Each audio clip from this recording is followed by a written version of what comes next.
I'm your huckleberry.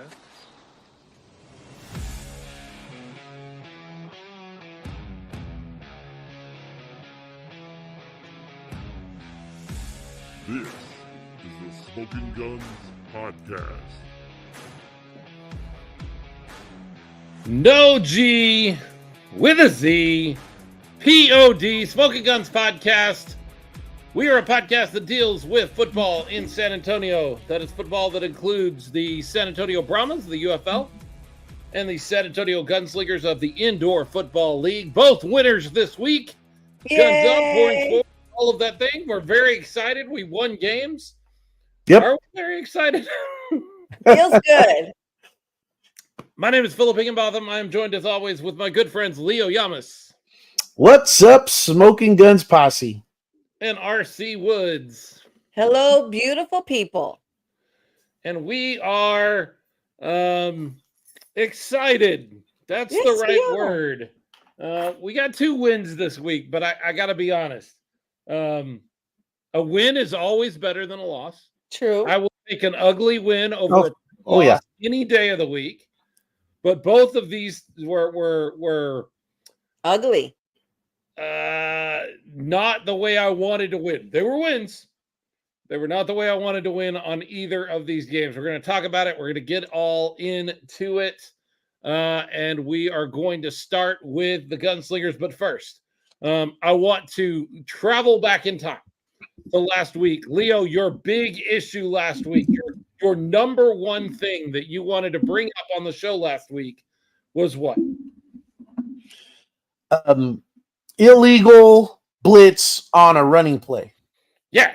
How do you blitz on a running play? This was something that come from the Gunslingers game. The Gunslingers versus Frisco in San Antonio just 2 weeks ago. We got called twice in succession, in successive plays for blitz on a running play. Leo and I went last week after the show was over and read the rule book together. Ooh. And you know Right what after. we found out? Leo and I are right. There The you referees go. on the field were wrong. There is no possibility of an illegal blitz Nope. on a running play. It just can't happen. The rules are written in such a way that if it is a running play, all blitz, stunt, twist issues are gone. There are no, they don't exist if it's a running play. Well, it can happen because it did happen. I think the one exception to that rule is if the referees fudge it up, which is And what they Which did. they did. And they did. So if you've been hanging out with us all week long and just wondering what was up with that, what did you guys ever figure out on that? We did. We figured something out. And I've also reached out to friends around the league and around the sport and said, am I reading this right? And every one of them said, yes, you are reading that correctly. There should not have been a call there. So there you go. Is what it is. Refs, James Palmer, refs got paid. I don't They think did. so. Well, they got paid for the game. Well, Right? yes, but I don't think it was I don't think Frisco was, writing a check there. Do people write checks anymore? I don't. Yes, know that they anybody do. writes checks anymore. But I don't think Frisco was over there writing checks to make sure that 2 plays in the middle of the third quarter or whenever it was going to be called against the Brahmas, the Gunslingers. But we learned, we found, and we also heard Coach on Branded on Wednesday night. He was a lot more subdued about it than I thought he would be. Mhm. But ultimately, I think he kind of said, if we have that same ref crew again, we'll play, but we'll play under protest. Like we're not very happy with the way that game was officiated, and we will make sure that is clear. It wasn't the usual crew, right? I think it was like partially the The usual Frisco crew. No, this wasn't the Frisco crew. This was Oh, no? actually our normal crew with a different white hat. Austin, who has been our white hat both here and up in Frisco, had a wedding or something that kept him out of the game. and so he wasn't able to be there and leading the crew, and so they had a different person on the crew, and that's how that happened, or how we had a different referee, a different white hat. That being said, we didn't win that game. We got close, but we didn't win. It was a you could almost call it a pretty loss, but I don't like pretty losses. Leo, I know you watched Brandon as well. I have another question for you. I noticed that Coach made a big deal about the fact that he does not give out game balls on a loss. If they lose the game, there are no game balls. You do not celebrate anyone's performance because you lost the game. How do you feel about that, Leo? Out of curiosity. I didn't I don't know. that at all. I'm putting you on the spot, but how do you feel? Yeah. I mean, I don't have a problem with it. I don't have a problem with it. I mean, you give a game ball when you get the dub. When you have a loss, yeah. I mean, you look at tape and you go back and you fix it. So that's what you're concerned with. You're not concerned with giving out, participation awards. That's just me. Right. It's sort of like you're reinforcing positive behavior, but there wasn't anything positive because you lost. So I'm okay with that. There was some positives in the game. There was, but the end result, you know, that's not what you wanted. Not going to reward anybody in particular with I mean, there's some exceptions. If it's like a career milestone or something, Castronova throws his, and I'm just throwing a number out there, his 2000th touchdown, career or whatever, and they do it in a loss. Well, you can recognize achievements like that. But as far as a game ball, giving awards for that game, nah. Get Phillip, the dub. You don't agree with that, Phillip? I think that there are always, well, not always, because I don't know that in Vegas I would have given anybody a game ball. But I think that there are always guys you can point to say, win or lose, this person left it all on the field. And we need more of that. We need more of this kind of buy-in. And so even though we lost, player X, Kali Rashad, whoever it is, left everything he could out there. If the rest of you guys had stepped up in the same way, we might feel better about this. That's a talk. That's a speech or a talk at practice. That's not a game ball after the game, in my opinion. That's like if we have a terrible podcast, we do a terrible show, and afterwards we're like, yeah, but Phillip, you did say some really good jokes that made it entertaining between all the other bad stuff. So keep that up. Well, but that's just that's just natural that I'm gonna have some good jokes and I'm gonna be solid and funny and all of those things. Like, that's not game ball worthy at that point. That's just my natural charisma. That comes through the screen and through the speakers to the people. That's not. Oh, okay. I was a little confused, but now it's clear as mud. Yeah. Clear as mud. Yeah. So no game ball. After the no game balls there against Frisco, we went up to Duke City, to Albuquerque to take on the Gladiators. And there was a watch party, but I don't know that any one of us was there. I didn't get a chance to go. I could not make it. I'm sorry. I did not make it either. Bad podcast hosts. Bad. But I went on Sunday. Well, we'll talk about that when we talk bad about fans. Sunday. Yeah. We'll talk about that later. We can talk a little bit about the presentation of the game, maybe. Mm-hmm. That's an off the field kind of thing. And I got to be honest. It made me feel a lot better about what Ralph and I and TSP does. Not that they did a terrible job. They weren't terrible. They weren't Orlando bad. Right. If you remember Orlando last year in the broadcast, and I use that word very, very loosely, that Orlando would put out there, that was technically very well done, but the guys that did it were not good. this particular broadcast, they seem to have technical issues, and I talked with Well- Ralph afterwards, and I don't, you can't do anything. Like, technical issues Yeah. happen. They put the table Believe me, on I know. center field on the wall, like right up against the wall. What did you think was going to happen? When they had the technical difficulties, that's when a play ran into the wall, and I had to laugh when I saw that. I was like, are you serious? You thought it was a good idea to put the broadcast table there? Like, Well, no way. they said what, they've been doing that for 3 years or 2.5 years or something like that, and they finally figured out they need to move back 1.5 feet. And I'm like, really? That didn't occur to you with your equipment, game one? Hey, I don't want to be right on top of things. Jason Wood checking in says tacky field goal advertisement. I don't like Oh yeah. The lawyer that was in the, but they made it his face moved. I did not like that. That Man. wasn't tacky.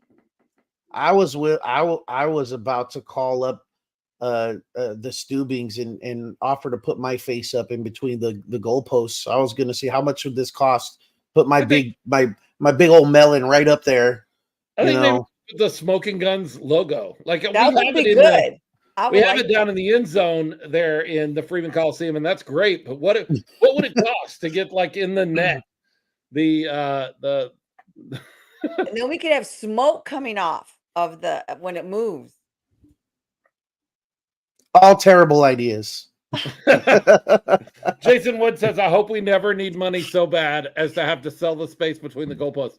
Agreed. It reminded me a little bit. And this happens in indoor football. They need revenue streams wherever they can get them. And we're not really making fun of that because you need money. Like, you need money to make this thing go. But do you remember Major League 2 when Roger Dorn has bought he's bought the team and he's hemorrhaging money, and so they walk out and there's just like ads all over the outfield like it used to be, like it is in minor league ballparks. And Bob Euchre, who's playing Harry Doyle, is talking about, if you need a good chiropractor, come down and check out the left field wall. It reminded me a little bit of that. Mo Ferrante does bring up a good point. She says, I like it simply because it was easier to see it move when the kick was good. Good point. That was kind of nice. Was kind of nice that you could definitely see when it went through the uprights, because it moved whatever his name's face was. The guy that's red and green, just like New Mexico. And I still don't know what that means. I don't understand what he's referencing, but I'm not in New Mexico. So maybe that's just me. That one went okay. over Mo changed my mind. Put the Smoking Guns podcast logo up there. That'd be great. There you go. Add the smoke. And then you have the two guns like pointing right at you, as you're right down. Yeah, right down the barrel there. Yeah. Sure. Why not? And if you buy seats behind those nets, then that's on you. You're gonna have to move. You're gonna have to buy better seats. Those are obstructed view seats now. I think we need to move you and Ralph down and put you guys on the wall with the table there. See how it works out. Let's do it. Why not? One Smoking Guns, one side Smoking Guns, one side branded. There you Best go. idea of the night. Done. I love it. So the other thing is, and I mean, again, I'm not making fun of these guys. Technically, it's always difficult. It's a lot harder. Leo and I know that, firsthand. We did this with Jonas one whole season. It's not easy. That was a crazy season to put this whole thing together, but there were moments where the commercials, both video and audio, are playing, and I know the game is going on because I can hear them calling the game behind it, but I can't see it, and I can't really hear what they're saying because of the way things are going technically. Just kind of rough. I know from a little bit of experience and being, behind the scenes, back in the day, Philip, I understand how hard that stuff is. So I'm not gonna offer any criticism. I will give a prop though.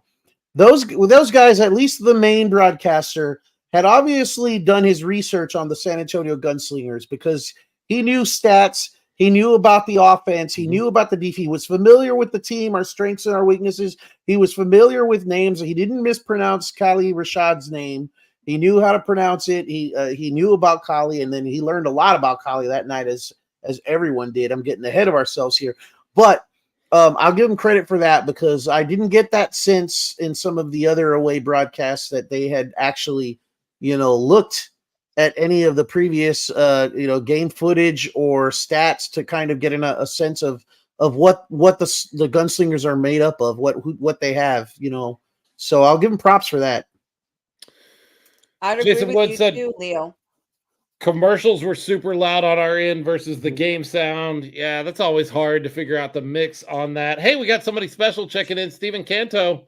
What up, Hey, crew? Hey, how are you? He is Evo. recovering in a hospital bed. We are praying for you and want you to get over that little procedure you had done. I know what Yeah. it was, but I'm not going to air your business on the interwebs. You can do that if you want to, but I'm not going to. But I know that you are recovering, and we wish you all the best on the recovery. Why was Duke playing on a soccer field? Why was Duke City playing on a soccer field? The yellow line was messing me up. I'm Yes. not kidding. And it's not their fault. They got to do what they got to do. They got an indoor soccer team there too, obviously. But man, like the yellow line is first down, and that was driving me crazy. Like, oh, he got a first down. Oh no, wait, no, he didn't. Yes. Yeah, that line Yep. means nothing to us. That means absolutely nothing. So yeah. And then it was weird that it had the circle like at midfield, but then it had that same circle on one side of the field, but not One at the side. other. Not Yeah, both sides. it was One weird. side. And then there were two red dots near one end zone that looked like a challenge flag, and I kept seeing Yes. those and thinking someone had challenged something, and I was like, oh no, those are stupid dots again that are on the field. I have no idea what they were. My Weird. daughter was back from college. My middle daughter was back from college, and she was walking through the living room at one point, and she stopped and looked at it, and she goes, "Are they even playing on turf?" And I said, "What do you mean?" And she goes, "It looks like it's just painted concrete." And so I watched for the rest of it. It is hard to tell that is turf and not just painted concrete. There was not a lot of padding or turf to their turf. I don't know what it's like to get tackled on that thing, but it did not look very comfortable from where we were sitting. And it's odd that my daughter, who cares nothing for sports, yeah, I saw that earlier. Michael Wayne Davis Yeah. said the crew who organized the watch party did a great job. They always do. They And I always do think a they great even had job. some players there too. Well, I hope the players were in Albuquerque. Like, No, I thought I saw some of the players there at the watch party. Like maybe they were on the injured list or something. I don't Maybe, know if yeah, somebody wants to verify that. some guys that were not on the active roster. It's possible. Yeah, I was not there. It was Mother's Day weekend, and hard. I mean, I'll put my excuse out there. It's an excuse, yes, but I'm going to put it out there. It was Mother's Day weekend, and Lois did not want to celebrate Mother's Day on Sunday because of the craziness everywhere out there. So she had her plans for Saturday evening, and we went to dinner as a family. The kids came into town to celebrate with their mom, and it was just a family thing. I kind of said, well, maybe we go to the watch party to celebrate Mother's Day with the family, but yeah, I wasn't going to do that. No. Lily's loves football, but still. Not that much. You heard it here first. Leo and Dolores did not watch the game live and did not go to watch party, and all of that is Dolores's fault. That's what he said. That's what the man said. I didn't say that. I did not say that, but I will say this. I did not go to the watch party, but I did go to the pizza place that's over here by Alamo Ranch. That's the same pizza place that they advertise. What's the name? I don't want to mess it up. It begins with an M. Matangas. Matangas. Yeah. Mhm. Yes. And I used the coupon for a free 10-inch pizza. The pizza was delicious. It is good pizza there, yes. So we went Matangas there, does great Francesca and pizza. I went to watch the game. They had a huge advertising. And then I asked, when is the game going to start? And they're like, oh, we don't know if we're going to air it. So that was like that's why I came there. It wasn't the watch party, but I thought Right. at the pizza place, different location, they would at least air the game. So that made me a little information, a good side note that maybe, yes, okay, that they would at least put it on, because I specifically went to that pizza place to watch the game. Right. Michael Wayne Davis checking in on Facebook. He says, I thought they were about to cheat us out of a quarterback first down, which would have ended the game. We will talk about that here in just a second when we get back. We're going to talk about the game on the field. Stick with us. Smoking Guns Podcast. We'll be right back in just a moment.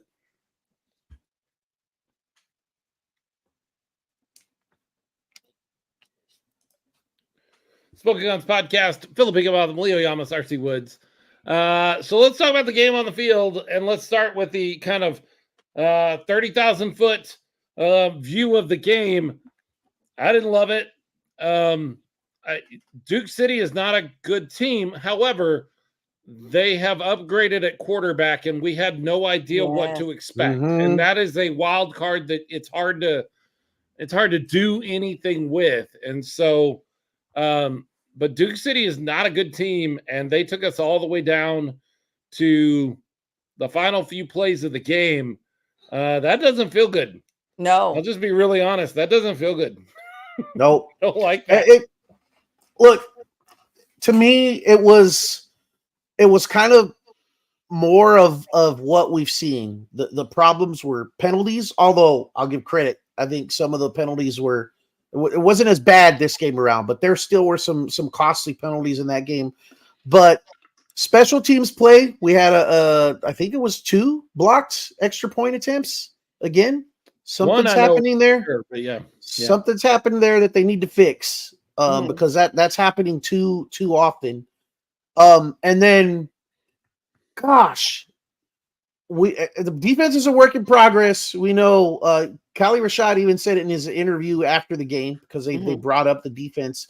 But man, we just cannot stop the run, particularly the quarterback option run. When the QB decides all season long, and that's what really, really killed the Gunslingers in this game. I think it was special teams, penalties, and then just stopping the run. The run killed us over and over and over again, many, many times. And it's something that's got to be addressed. That has to be fixed. Luckily, the Gunslingers have the offense to outscore what their defense has allowed, at least lately. So, aside from that second Frisco Fighters game, but to me, that those were the keys to the game, or defensively, or what really kept Duke City in the game. To me were those things. I will say, I think defensively we started out really, really good, and then they lost confidence as we moved through the game. Or I don't know if Mancuso just kind of gained some confidence, getting comfortable with his team early on in the game. In the first half, there were 2 touchdowns that were given up, and I use that word kind of loosely, by Svante Davenport. He had position. He was in the right spot. It just was a really good play around him. And in the game of football in 2024, no matter what level of football you're talking about, if an offense executes perfectly, defensively, there's nothing legally you can do anymore. There's no way to stop it if they do it just right. And the 2 touchdowns that Svante Davenport gave up, he was where he needed to be. It was just a really good play. Just really well thrown, placed ball. Yep. Really well placed. And I only take issue with the way they said it, because on the second touchdown, they talked about how early in the game for that first touchdown, Svante Davenport got burned for the first touchdown. And I go, that's not what burned looks like. Look, I've been watching the San Antonio Gunslingers all season long. I know what a secondary that gets burned looks like. I've seen it. That's not what that was. That was just a really good offensive play. Kevin Lewis brings up a great point here. The play calling before the half, that is where the game was iffy. Started to wobble a little bit. I think we were fine right up until the end of the half. If we could have scored at the end of the half, I think we coast through the second half of the game, and I don't think we're discussing how this doesn't feel like a good win, even though it's a win. That really was where the wheel began to wobble right there at the end of the half. They gave up their possession advantage right there. That was the big advantage they had going into the second half, and they blew it at the end there with I agree, some questionable play calling, a little gimmicky trying to get around the edge when even the broadcasters recognized it and said, against this defense, you got to go north and south. We're really north. You don't want to go south, right? When he said that, I was like, I don't think you want to go south any. I think it's just north. North is the direction to go. But he pointed out east and west doesn't work against that defense, and he would know. He's watched that team all season. They have a pretty stout defense, and I don't know what they saw or what they were testing, but it did not work, and we gave away a huge advantage there at the end of the half for sure. Huge, yeah. Yep. We got to stop early in the game. I really think if we score at the end of the half, that just makes the second half look very different. And then we do have to talk about, just before we went to break, Michael Wayne Davis brought up that they tried to steal one from us. I don't know what these refs were seeing on the final minute of the game. If you don't know what we're talking about, if you haven't watched the game, we were down to a fourth down, have to get it to get down the field and score the final touchdown to take the lead. We're not going to have time for another possession. It has to be on this possession. And on 4th and 2, if I remember correctly. I think it was 2, yeah. Mm-hmm. Sam gets chased out of the pocket. He reaches out the ball as he flings himself, as he just kind of flies Superman style through the air. And the ball is touching the 25-yard line as he comes down. The line to gain was the 23.5. So he is a yard and a half. The ball is a yard and a half beyond the line to gain. And they immediately, they didn't talk about it. They didn't discuss it. There weren't 2 referees that met and said, no, this is where he was. They immediately said the line to gain was not made. First down, New Mexico. Mm-hmm. Crazy. The Duke City Gladiators were celebrating because they thought they had the game in the bag. They had won the game. They sure did. But and if the call stands, they did. If the call stands the way it is, they do. Oh, yeah. But you know what? Okay. Kali Rashad is my favorite football player on the planet. I've said it over and over again. Kali Rashad was the player of the game. I'm not going to argue against that. That, though, right there was the play of the game. Yes. Sam Castronova, not only did he extend with the ball, you said earlier he was like in Superman pose, but he levitated himself. Yeah, he was airborne. I'm a Denver Broncos fan. I'm going to, everybody knows that knows me by now. It reminded me of the famous John Elway helicopter play in the first Super Bowl that they won against Green Bay. Yes. It reminded me of that, where it was just the sheer will to make sure you're going to get that win. Like he knew the game was on the line, and I felt like he was airborne and in the air, like he was levitating, like he was in the air for 2 or 3 seconds longer than he had any business being in the air, to make sure that he extended and got that line, the line to gain. And I think the replay clearly showed it. And even before that, I was like, it seemed to me like the refs missed it. Like they didn't see. And luckily, they reviewed it and reversed the play, because that right there was the play of the game. That play doesn't happen. We don't get the chance, for the Kali Rashad touchdown at the end to win the game. I was extremely impressed with that play from Sam Castronova. He definitely extended his body in an abnormal way to do that. I don't think I could do that. I don't know about you two, but I don't think y'all could have done it either. It takes skill. He just did a great job, great sacrifice of his body to give it 110%. So definitely appreciate that, Sammy. Yeah. Mark Yamaguchi, may the force be with you, play. He did kind of use his force powers to just kind of stay up in the air and move forward. James Palmer saying Sam made the play of the game. Michael Wayne Davis, he saved the game by diving and not letting his knee touch. What's crazy is his heel gets hit and he's going down. Like you can see it. And when he's going down, he is what, Leo? 3 yards short, 2 yards short of the line to gain. Yeah, probably 2 yards. Yeah, he just extended. And he just extends and dives out and gets the ball as far out as he could. And for the referees, as good as officials usually are, and I know I talk about officials a lot, but by and large, officials do a really good job, especially when it comes to spotting the ball. Mhm. That's a lot harder than you think it is, and they do a fairly solid job all the way through football. Like, that's one of those things that they have figured out a great mechanism for, and they do a pretty good job at spotting the ball where it belongs. They missed this, and not by a little bit. They missed it by 2 yards, and I can't believe that. Well, That's hard to believe. I think like what Michael Wayne Davis points out, I can't agree more. Like, he had the presence of mind to keep his body straight and stiff, didn't let his leg or knee come down. I think the ref, from whatever angle they were looking at, assumed that his knee or shin or part of his leg had to have hit the turf before he was able to extend out that, but he did not. I mean, he kept his body straight and level, and like I said, he levitated. It was amazing.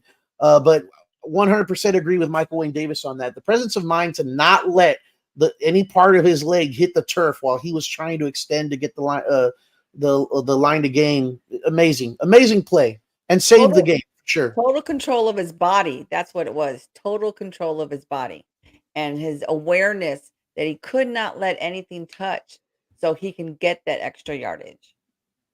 Best quarterback in the league. I don't care what some doofus in the Frisco Fighter says. Well, there. Yep. I'm looking at the scoring summary for the game. It starts SAG, that's San Antonio Gunslingers. Rashad, Kali. Now I go to the end of the game. Fourth quarter, 10 seconds left. SAG, Rashad, Kali. It all starts and ends with number 5. Like, yes, there were passes from Sam Castronova. Yes, Sam Castronova is an incredible quarterback. Yes, he made the play of the game. I think, Leo, you're absolutely right when you say he made the play of the game. Yep. But I want to remind folks that there was a time in the offseason where we thought we may be saying goodbye to number 5. Isn't that shocking? I cried myself to sleep a couple of times. He is everything we thought he would be, to the point that they've stopped using him on kick returns because they want to keep him fresh on offensive possessions. Like, let somebody else return the ball 20, 25 yards for us, 20 yards for us, 15 yards for us. We need you fresh because we need to lean on you in the offensive possession of the ball. Yeah, I agree, but also part of I mentioned it to you, Philip. I think privately, I think part of this was the injury for Nyquan Murray. He didn't play this game, and that kind of gave Kali some extra reps, and they used him in that spot more, and he really took advantage and showed everybody what he's capable of. The broadcasters were extremely impressed with him, and rightfully so. Kali Rashad had a heck of a game. He sure did. But we knew he's capable of that. We've seen it. We've seen it time and time again over the last 4 years. So that's right. Yep. Kali Rashad's line: 10 receptions, 122 yards, 3 touchdowns, a long of 22 yards. And you say, well, that's a long play, but that's not a super long play. Double it. If it was a 44-yard play, would you think it was a long play? Yes, you would. In traditional football, yes, you would. That's what we're talking about here. Masked Man of San Antonio, Kali Rashad should not have to prove himself. He's proven enough. He's fast. He's quick. He's witty. He's got that killer instinct, and that boy can run. All of that is true. True. But if you came in sight unseen and you saw a 5'8" guy and you heard all of the things that we say about Kali Rashad, your first instinct would be, well, I mean, he can't be that good. He can't be that amazing. He can't be that much of a playmaker. Um, I I want to be careful because somebody mentions that if somebody had shown up from Florida, Kali Rashad would have been gone out of training camp, and that's probably true. Mm. Like honestly, that's probably the way that narrative goes. But I want to be careful in saying, "Wow, coach almost missed it on this one." I get it. I get coming in and going, you know, he can't be all that you say he is because nobody is that. Like anybody that is all that is not on this level. They're up on a higher level, which is what we've always said about Kali Rashad. But he is as advertised, but he is better than advertised. Like I don't think we give him enough That's credit true. for some of the things that he does and some of the way that he is. And Kevin Lewis checking in. These coaches have coached against him for the past 2 years.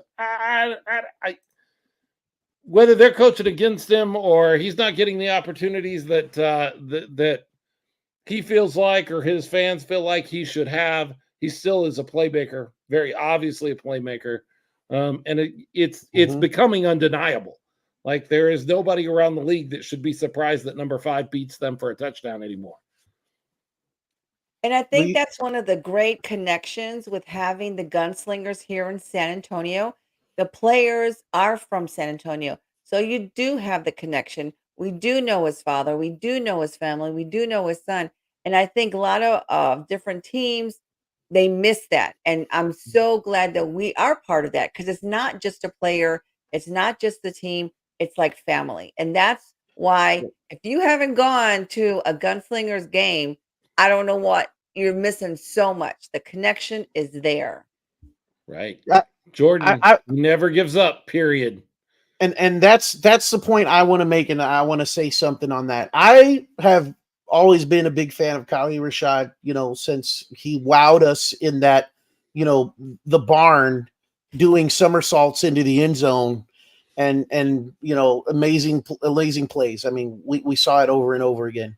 But I'm more proud today of Kali Rashad as a player and more of a fan today than I have ever been, because the measure of a player, the measure of a man, isn't what he does or how he acts in the face of when he's on top or when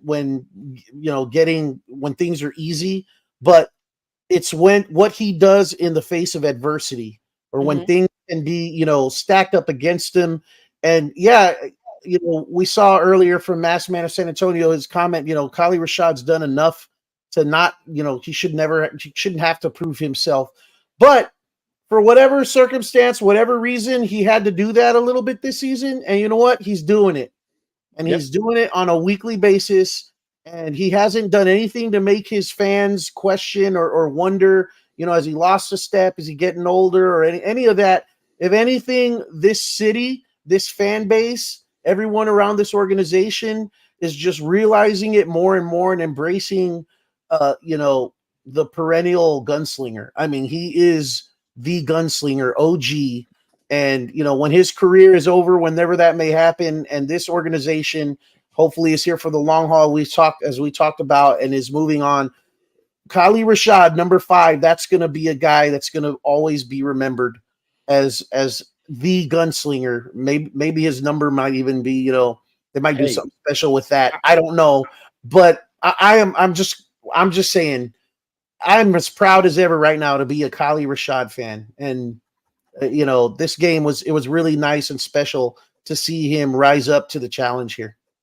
He's been with the team since the beginning. They have a new facility that they're super proud of. I can absolutely understand or foresee that someday there will be certain players that they honor in that facility, maybe by retiring a number, maybe it's by hanging a banner, maybe it's, some of those things.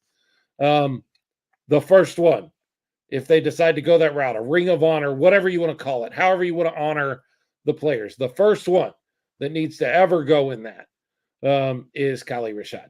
Like it wouldn't make sense for it to be anybody else. He has been here in the no doubt. He has been through the AAL days and the NAL days onto the IFL. He's been here through all of that.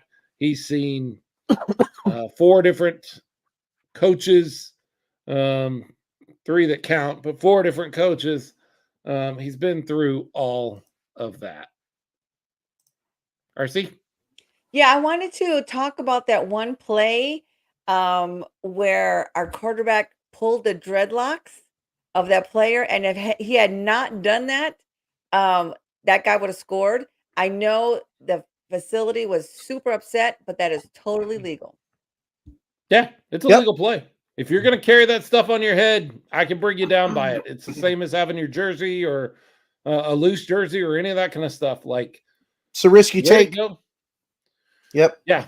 Way to go by Sam, knowing what he could do and saving that that moment, because that would have been some points going the other direction. Love that. But it's one of those things, like even in, I started in the NFL. Once that hair started getting down below the nameplate of the jersey, they had to make a decision. And that decision was, if they could grab you by your jersey there and pull you down, they can grab you by the hair there and pull you down if that's what you want to wear. And I'm not, look, I know some people, I have some older relatives and stuff that will cheer over something like that and be like, that's exactly what that guy gets for having the hair. Look, I don't care. You want to have your hair long, you want to have dreadlocks, you want to do you. But understand, just like Leo said a minute ago, that's the risk you're taking when you step on a football field with that. And I guarantee you, that hurt. He might have cut his hair after that. Yeah. Dude walked off the field looking like this, and like he got ripped out. We're going to take a real quick break. When we come back, we've got a special guest with us. We're going to find out all about what's coming up for the Gunslingers, starting with a home game in just a few days. Stick with us. Smoking Guns Podcast. We'll be right back after this.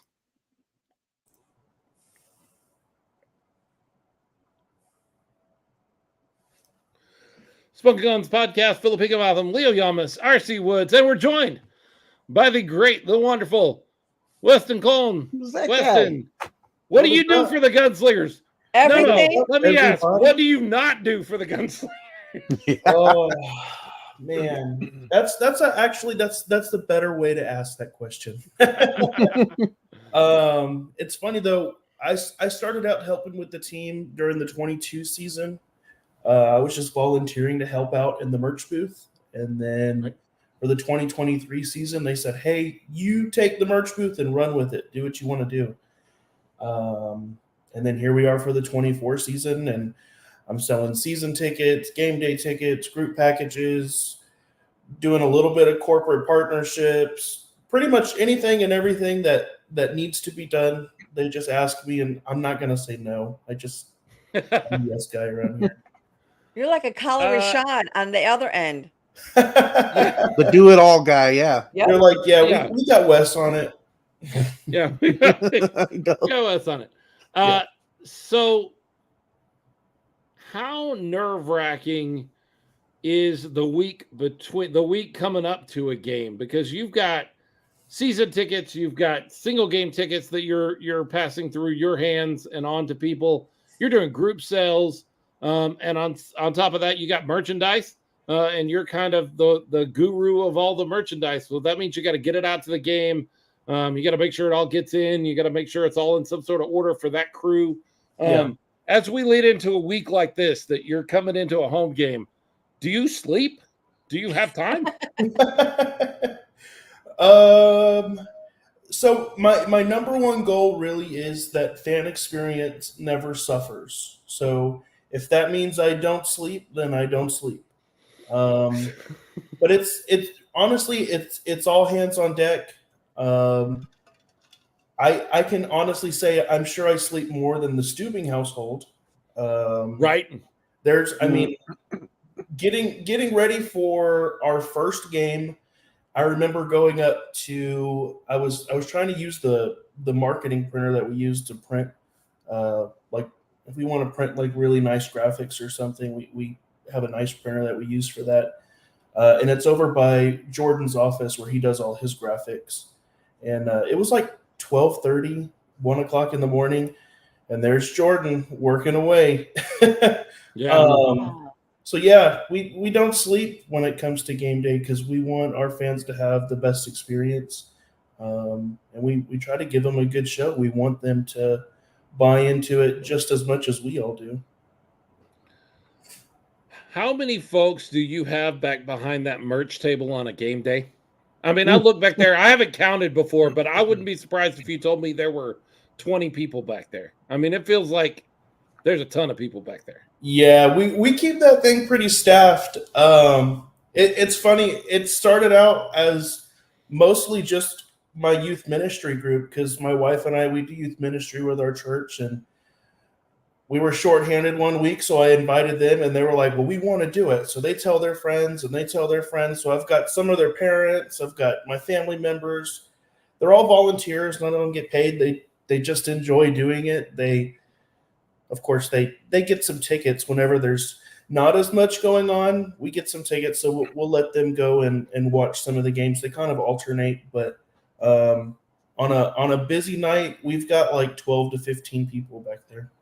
That's Crazy. awesome. That's a blessing. I did not It really realize is. they were all volunteers. That is so cool that you have Yes. folks that'll just step up and say, "Hey, you get me into the game, and I'll come work the merch booth for you," or some of that kind of stuff. That's very cool, and I want fans that are listening or watching to realize that when you're in that long line and you're frustrated because you just want to get back to your seat and get ready for the game, don't take it out on those folks. They are volunteering to be there to get you through there a little quicker. Because if it's just Weston by himself, you'd be there for about an hour and a half before you could get waited on. So. And it's not like that is like a permanent setup where you have all the merch right there behind the counter, and you just walk in and pull up the gated countertop, and you're set for business. Every single game, you guys have to bring all that merch in, set it up, and get ready before game time. I'm sure that takes a lot of time. And by the way, on this last home game, I think it was an excellent idea to open up the second merch booth on the other side of the Freeman Coliseum. So now you got two of those guys. I don't know if that's harder for you guys, though, having to kind of go back and forth and manage them both. But I know that was done in the interest of the fans. Yeah, that was last game was kind of like a test. We wanted to kind of test it out and see if there would be any traffic over there. I mean, just looking at the arena, of course, most people tend to sit on the home side of the field, which is where the merch booth is normally at. And we were like, well, there is still people that sit on that visitor side. Let's put a merch booth over there. Let's see if people will go. And it did really successful. We only had a few items over there for this past game, but I think for this upcoming game, we'll probably expand that. It won't be, a complete setup like our other one that has all of the inventory. Cause I mean, that's where most of the traffic is going to go. So we're going to keep most of our inventory at the main one still. But that secondary one, we're going to try to really improve that one for this upcoming game. Hopefully, it lessens down the wait time. People have to stand in line because we don't want anyone to miss out on the game. Of course, if you get there at 4:30, chances are you'll have plenty of time to go to the merch booth. But still, we want everyone to have a good experience. Get in, get out, do what you need to do, and then go have fun. Watch the game. Do the pregame stuff. That's what it's all about, really. So you might be the only person that has more Gunslinger stuff than the other three people on this screen right now. Like you have it all. I know you do. I know that's probably written into your contract. Is like I get the things in my size because that's my job and that's what I have to do. What is your favorite piece of Gunslingers merchandise to date? And I realize that it may change tomorrow because something amazing may come in tomorrow that Jordan has designed or that comes in. But right now, what is your just like go-to? This is my favorite piece of merchandise. So it's funny. My go-to is the one that I'm wearing right now. I have the long sleeve. I love the long sleeve.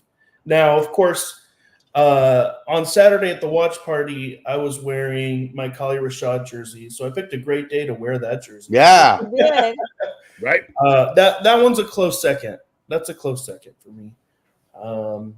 But I love the long sleeves. We're working on getting another long sleeve into the merch booth, so y'all stay posted for that.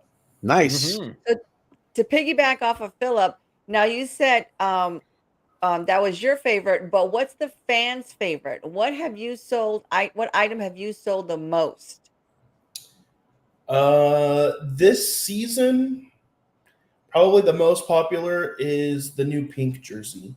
Mhm. So I love that one. I was all in pink. We sold a ton of those, and last game we actually had a restock. So that was pretty nice, and even of that restock, it still got hit pretty hard. But really, the most popular thing in the merch booth is those cowbells. Everyone loves cowbells, Mm, and we love Cowbells cowbells. are great. yes. We love them. And it's awesome to see when someone comes through the line and they've got like 5 cowbells in their hand and their arm, and they're like, they just got to see what the newest edition is. They've got to add to their collection, and then they've got 6 cowbells that they're ringing during the game. So yeah, that's the most popular. Mhm. Nice. You also did a reorder on or a restock on the blackout jersey. Is that right? Do you still have a 3X blackout jersey? I need to come by on Saturday and grab a 3X blackout jersey. I haven't gotten one yet. Yes, we did restock the blackout jersey too. Cool. Good deal. Good deal. Backed by popular demand.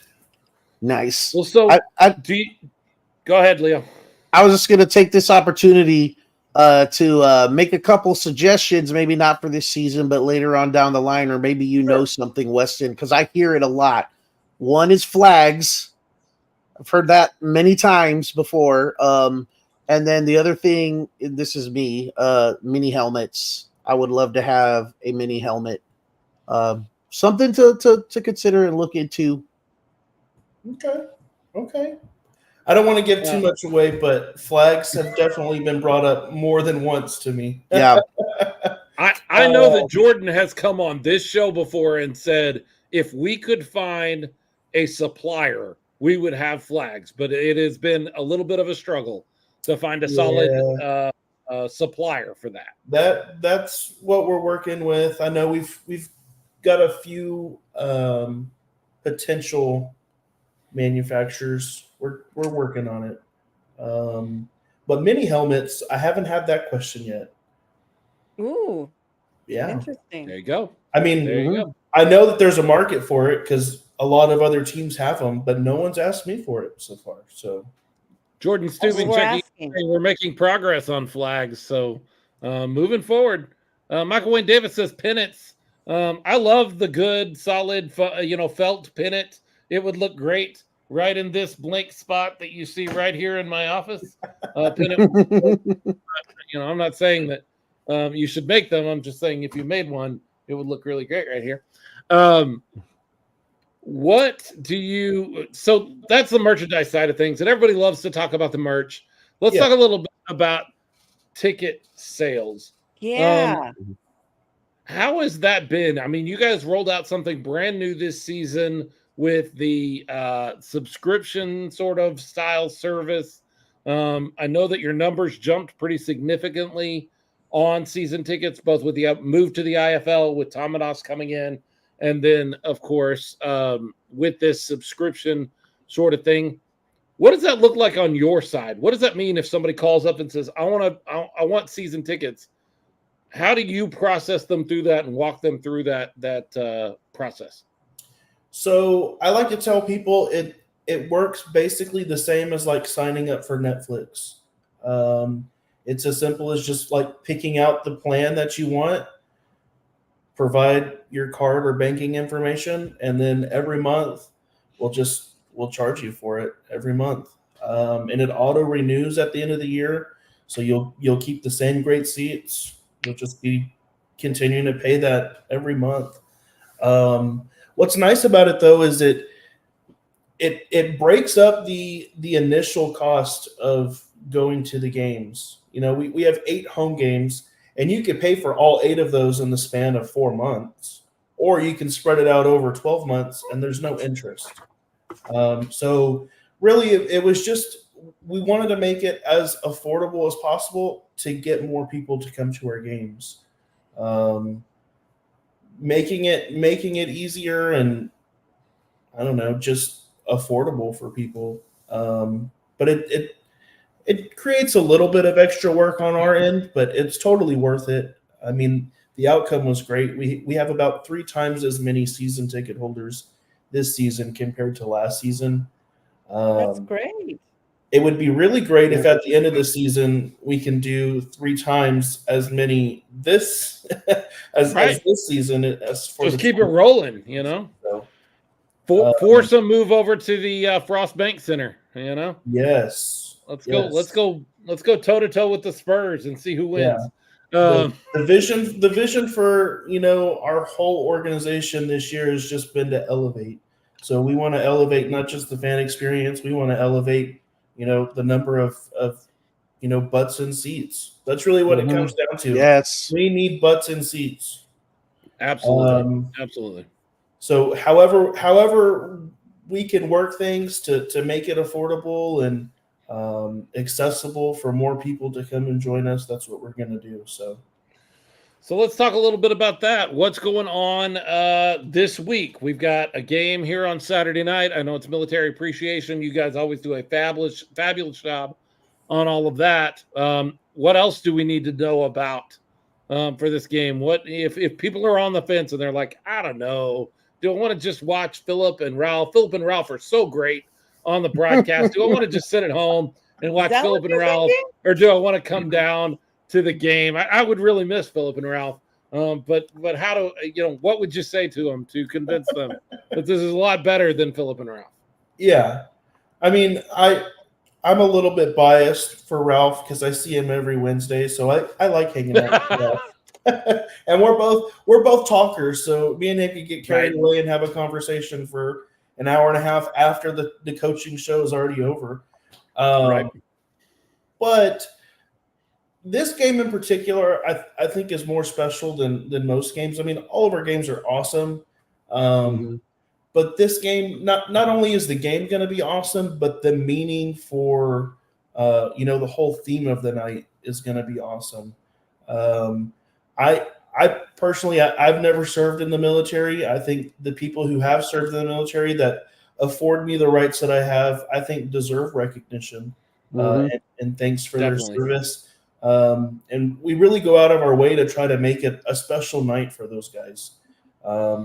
We've got, I mean, this upcoming game, it's going to have a little more to it than our last couple of military appreciation nights, because we were trying to think, how can we make it even better? How can we make it more unique? Because we don't want to do the same thing every single year, have the same jerseys, have the same pregame presentation. So there's going to be a couple of surprises in there. You're going to have to come to the game and find out what they are.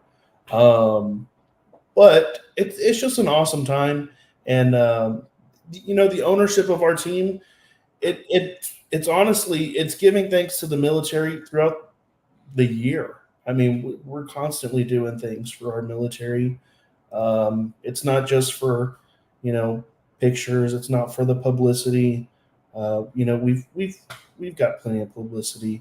We just want to give back to, you know, our community and, you know, give a hand to the people who afford us the right to even go to these games. That's true. Well, one of the things, and I hope I'm not spoiling surprises anywhere, but I got sent it earlier today, and they know when they send it to me, I'm going to share it out with everybody. I'm just going to pop it up here so that you can see what you might be able to stand in line and get from Weston on Saturday. There is your San Antonio Gunslingers Freedom Military Appreciation jersey. Very Toby Keith inspired. It says brought to you courtesy of the red, white, and blue, and Toby Keith down there on the bottom. If that is your jam, then there you go. There is a you will not need to tell anybody that you love America if you wear this particular jersey out there in the world. Like nobody is going to question whether you are a fan. It is another one of those great products that that Jordan designed. I shouldn't downplay his work like that. So there is that. He sent it to me, and I thought I would share that out. There's another one that I do not have a good picture of, but I will tell you that if you were a fan of Come and Take It, that whole idea behind the Texas Independence slogan, Come and Take It, you may want to save $50 and come down to the game and see Weston, because there might be a jersey that you're really, really going to like out there somewhere. That is right. And Weston, I know that there's still details being worked out, but I did talk to Jordan earlier, and he told me, make sure you mention it, but just tell him what the deal is. We don't know what the prize will be yet, and we don't know how things are going to work out, but the kick from the field through the uprights for some of the fans to win big prizes is happening. We don't exactly know what the big prize is, but it's going to be a big deal because it's going to be you're going to have to bring it a one shot from the 20-yard line or wherever they're going to do it. That's not an easy kick. Yeah. I mean, there's so much back and forth going on because we want to make it exciting, but right. You don't want to make it to where it's so easy that everyone who goes out there is going to win, but you also don't want to make it so hard to where it's like impossible. You want to make it like a fun challenge to get people excited about it. So what better way to go out there than, kick that ball through the uprights and win some cash? I mean, maybe they have to kick with cowbells, ringing cowbells at the same time. Yeah. So I mean, it's easy to sit in the stands and you see TC. I mean, it's rare that he misses like a normal football. But it's everyone's like, man, come on, how'd you miss that? It's like, all right, well, now it's your chance to get out there. Let's see. There you go. For sure. My understanding, and again, it's from talking to Jordan, is that they're going to place QR codes around the Freeman Coliseum, and you will need to scan that and fill out whatever form that sends you to on your phone, and you will need to do that before the end of the first quarter to be in the running for being selected for the kick for cash or kick for prizes or whatever they're doing. If that's your jam and that's what you want, then you're going to need to be in that pot by the end of the first quarter. RC, what do you got? I'm just going to say that I'm going to put out that challenge that I did for the last game. I challenge anyone to come to the game. If they don't have a good time watching the game, enjoying the entertainment, enjoying the fans, then I will buy you a drink. And so I'm going to tag 10 people every day from now until the game. And I'm asking you, the fans, to do the same. Because we all know in this military town of San Antonio, more than one person who has served our country. Invite them. Invite them to come. Have them enjoy getting out of their house. We all don't know what everyone's going through, but just inviting someone makes the difference. So I'm challenging everyone who's listening, who's watching, who's on Facebook. Invite that service person to come to the game. I guarantee you, and I will challenge you that if you don't have a good time, I will buy you a drink. His name is Weston Cole, and he is the everything for the San Antonio Gunslingers. You want a jersey, he's the guy you talk to. You want season tickets, he's the guy you talk to. You've got a youth group or your group at work that wants to come and get a group discount for the Gunslingers and come bring them to the game. You're going to talk to Weston. He's a good guy to know. Now you know a little bit more about him. You spent some time with him. Real quick, let me circle around to something that you just said a few minutes ago that I just kind of let pass, but I can't do that. I'm just not that guy. You're in youth ministry. You're in ministry. Is that right? Yes. Yes, sir. So I'm a pastor. I started out in youth ministry long time ago, and after 15 years of that, I got demoted to senior pastor here in Palacios. So Appreciate you, man. What youth? Where's your youth at? What church are you with? So our youth group is called Refuel Student Ministries. We're a part of Refuge Church of San Antonio in Windcrest. I started out helping out in youth ministry back in 2018. And then from 2019 to 2022, I was the youth pastor. And then I handed that baton off to my wife. So now my wife is the youth pastor. And anyone who's in ministry can tell you, if one half of a relationship is in ministry, both halves are in ministry. Or the whole family. So my kids, girls, so everybody. is my mother-in-law. It's all hands on deck. When we do youth retreats for spring break, I've got 10 boys sleeping on the floor in my living room. So everyone in the house is now involved in that. But I love it. I love being a positive role model to the kids. I know my wife does, and I don't know. I guess they love me back since they want to come and help me with the merch booth. For sure. Well, there you go. If you're on the east side of San Antonio, over near the Windcrest area, and you've got some teenagers that you would love to get involved somewhere, check out Refuge and Refuel Student Ministries with Weston and his family. You can't go wrong sticking with our Gunslinger family. Listen, thanks so much for coming on. Let's not make this the only time that you join us. All right? Yeah, anytime. Y'all just let me know. All right. We're gonna take another quick break. We're gonna take another quick break. When we get back, we'll talk through some Brahmas football because they had a game too, sort of. They did. At least they had the end of a game, and we'll talk a lot about that. We'll be right back right after this. Thanks, Weston. Really appreciate it. No problem, guys. See y'all. Thank you.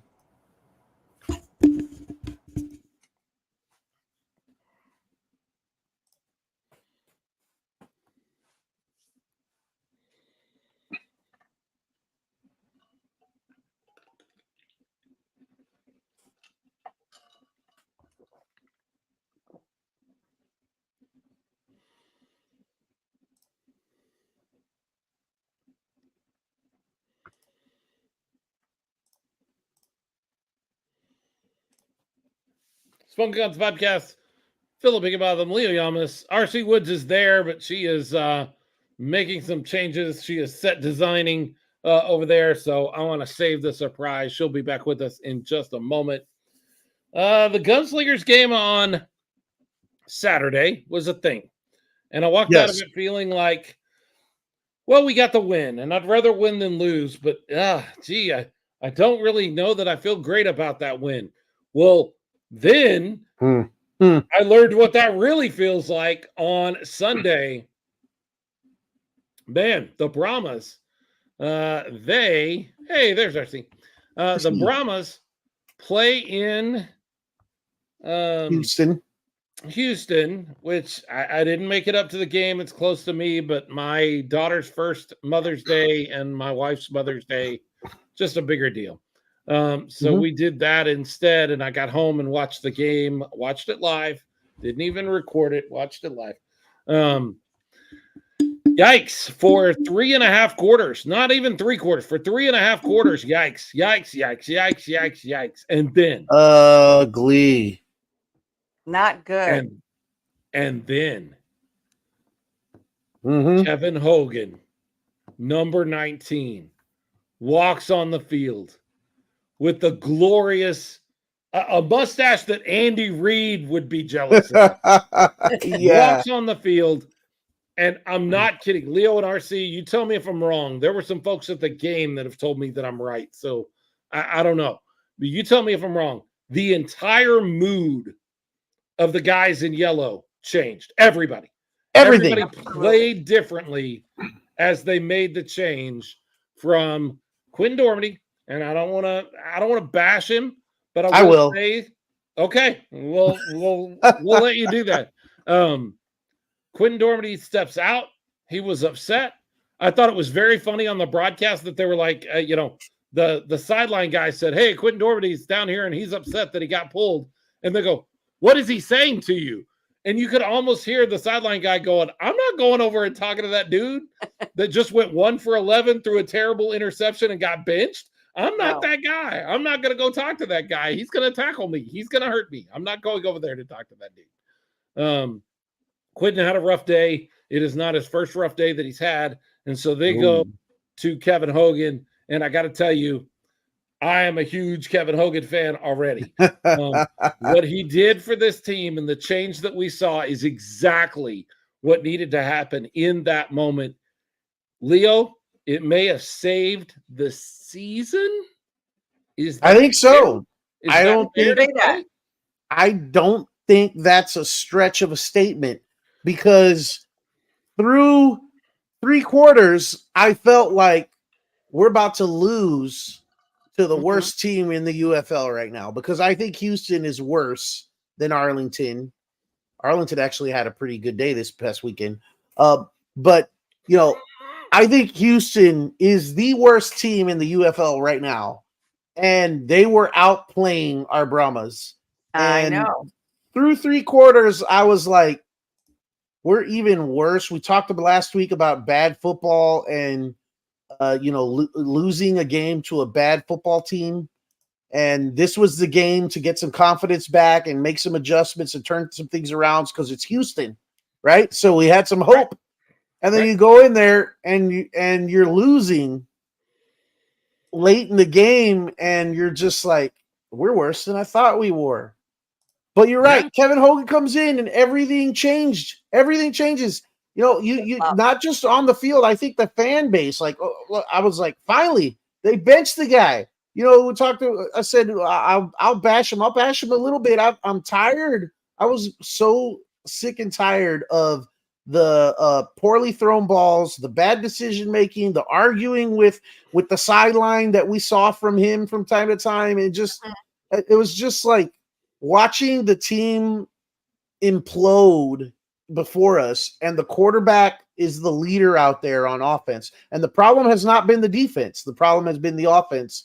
And it starts and ends with the quarterback when it comes to, your team out there performing and executing. And the execution has been absolutely atrocious.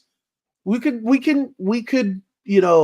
criticize some of the play calling. I won't put it all on him. Yeah. But it's been bad. And I had seen more than enough of Dormady to make up my mind that I didn't want to see much more of him. I was ready for something else. Enter Kevin Hogan. And then, like you said, everything changed. All of a sudden, on his first possession, they drive down the field and score a touchdown. The 3 possessions before that, every possession of the second half, actually, they have negative total yards. Negative 14, I believe it was. Crazy. Yep. Total yards from every prior possession, including a turnover. And then he comes in and, double, triples the yardage output that they had prior to those 3 negative possessions. In one possession, takes it down the score. Guys were running harder. All of a sudden, Jonte Kirkland is involved in the offense again. Where had he been? Right. The best wide receiver in the UFL in the opening weeks of the game, and then all of a sudden he just disappeared? Really? And let me highlight what Leo is saying. I'm looking at the drive chart right now. In the second half, 3 plays for negative 8 yards, 3 plays for negative 5 yards, 3 plays for negative 1 yard. Insane. 18 plays, 67 yards, 10 minutes and 12 seconds off the clock, and they score the touchdown, get the 3-point conversion, and then get that amazing fumble, forced fumble and fumble recovery to basically seal the game there at the end. Houston didn't do very well on managing anything or any part of that, but we expect that from Houston. That's who Houston is. And if they don't make the change precisely when they made it, we lose to Houston. And we go into a game this week against Arlington. Look, I don't think it is unbelievable to say if we lose to Houston, we don't win another game for the rest of the season and we're not in the playoffs. I think Arlington beats us next week. And then Birmingham and St. Louis take a team that has lost every bit of confidence that they could have possibly had and just rout us 2 weeks in a row. I don't think we win another game if they don't make the change they made right in that moment. Kudos to Wade Phillips Thank God. for having the guts to say, we're making a change here. No mas. And Quentin Dormady can be upset, but Quentin Dormady got plenty of an opportunity to prove himself, and he didn't do it. Right. I told you guys way back when he first started against Michigan, I said, I don't like the way he throws the ball. I don't like his decision-making throwing the ball. He threw some really high looping passes in that Michigan game, one that almost got picked off and one that did get picked off. You can go back and hear me rant about this in that game. And I was like, I don't like that. His interception that he threw that almost ended the game and ended the season for the Brahmas was the same thing in reverse. He flattened off a throw that all he has to do is put a little air over, and it is a first down, and we're moving down the field. Instead, he flattens that throw off and gives the defender an opportunity to jump up, to climb the ladder, and snag it out of the air. He's just not making the right decisions. He's not throwing he's throwing a good looking ball, but he's not placing it where it needs to be. And if they don't change over to Kevin Hogan, I think our season is over. I don't think we win another game. Not just our season is over. I don't think we win another game. That's possible because I don't think it's just the fan base that had seen enough and had enough. I think it was his teammates, the players themselves. I mean, there was a play just before he got benched, another screen pass. It was over to John Lovett, and Dormady threw it low and behind him at his feet. And after that ball hit the turf, Lovett didn't look at Dormady, but Lovett looked at the sideline and kind of exasperated look and yelled something over at the sideline. And the broadcast caught that and mentioned it. And I was like, well, you could see the frustration on Lovett, who's been the MVP of this team. Yes. The last couple of weeks. Yes, very much so. For sure. And then, maybe it's because Hogan comes in and like he was recently signed by the team. He's not taking first team reps. But then all of a sudden the offense leaned heavily on the run, which they hadn't done in that second half.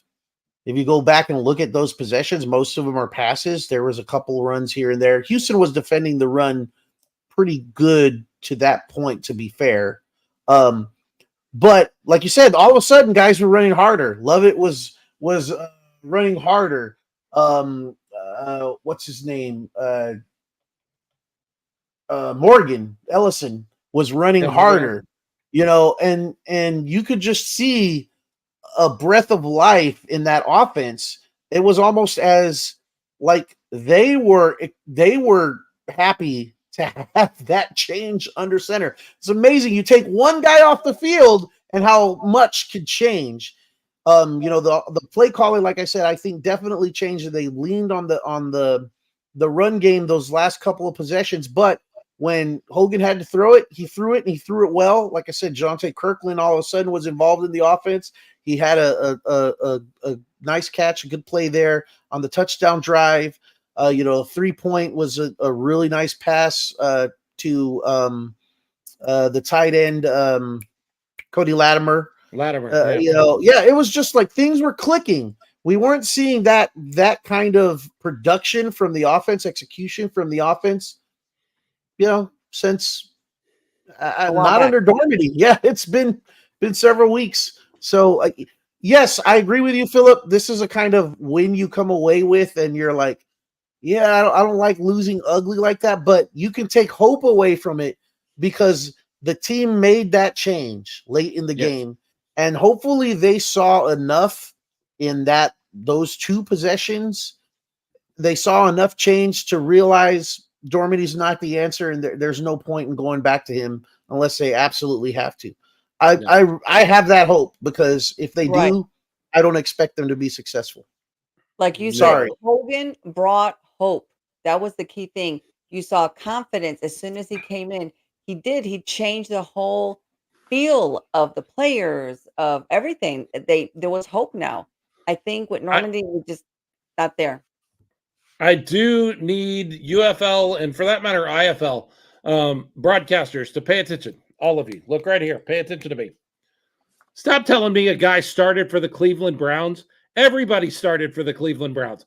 If I told you I started a game in 2004 for the Cleveland Browns, you would say, maybe, that's entirely possible. Everybody has started for the Cleveland Browns. Stop telling me that. Stop telling me that a quarterback started for the Cleveland Browns. They have started 47 quarterbacks a season for like 5 or 6 decades. Like, everybody starts for Cleveland. Stop telling me that. That doesn't mean anything to me. That doesn't mean he's an NFL quarterback. He started 1 game for Cleveland. He's a veteran.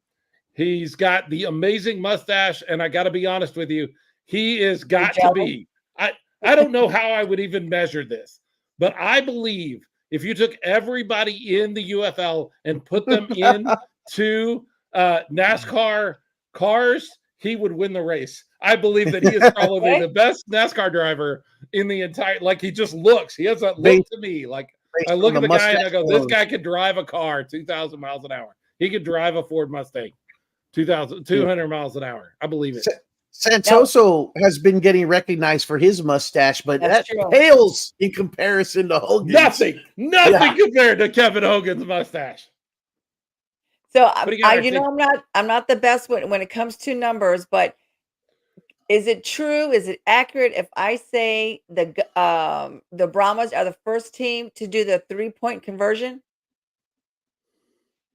So Wade Phillips said something similar in his post-game comment. He said, we tried and converted a third 3-point play, might be the first one this season. So I did not go back and research that, RC, but you and Wade Phillips are of the same mind. It has not happened a lot, and that may have been the first one. We may agree on that, but we don't agree on the shirt that he wore. I can tell you that. I just hope when I'm 74 years old or whatever that I can walk up and down the sidelines. I don't, I ain't worried about it. What do you got here after this? Do you see them picking you another quarterback and releasing Dormady? It's hard to say. I think it depends on his attitude. Well, that's huge. Like that's huge. True. Mm-hmm. I don't feel he's a leader. I said that. I think the last podcast, I didn't like his leadership skills. He seems to be pointing the finger, and when you do that, there's 3 fingers pointing right back at you. Yeah, it's entirely. Yeah, you can. It's true. So that one's going sideways. Okay, yeah, it's true. 3 pointing back at you. I will say this. I don't want to horribly badmouth a guy that grew up here in San Antonio and has made a career for himself in professional football. I want all of those guys to be successful. I love San Antonio and I love the San Antonio football scene. I will say I have seen everything I need to from Quentin Dormady. And if that means Kevin Hogan starts or they trade for somebody and they run out there and trade for Luis Perez, who got traded late last season and wound up on a team, like, I'm okay with that. I can tell you that, in my opinion, if number 12 starts next week, we've done something wrong. We've lost something. They need to start 19 or start somebody else. I don't think the answer is Quentin Dormady. I wish it was, but I think he had every opportunity to prove that he was the answer and did not do that. Well, I hope I think Kevin Hogan, deserves an opportunity. I'm not going to say, speculate or we should go get this guy, go get that guy. Hogan, showed something to us, and he deserves an opportunity to show what he can do with a full game. But it did make me wonder at this particular juncture in the NFL season, where they just had rookie mini camps and they just had undrafted free agents attending these rookie mini camps, and they made decisions on a lot of those guys, whether they were going to keep them around or not for training camp, and cut a lot of those guys loose. Is this an opportunity where the UFL can go and pick up some of those guys and see what they can do? Because there's a lot of talent out there. One in particular, John Matoka from the Colorado School of Mines, Division II school, but look him up. I'm not going to talk a lot about him, but I'm just going to say, if you're curious about a quarterback that shows a lot of promise that's out there and needs an opportunity, go look up John Matoka. Okay. So let's take one more quick break. When we come back, we're going to talk about the future for the Brahmas. It's brighter. I don't know how much brighter because we've got a rough end to the season, but let's talk about what it's going to take to get them into the playoffs and maybe even a home playoff game? Question mark. Mm-hmm. It could happen. Ooh. Yep. Stick with us. Smoking Guns Podcast. We'll be right back right after this.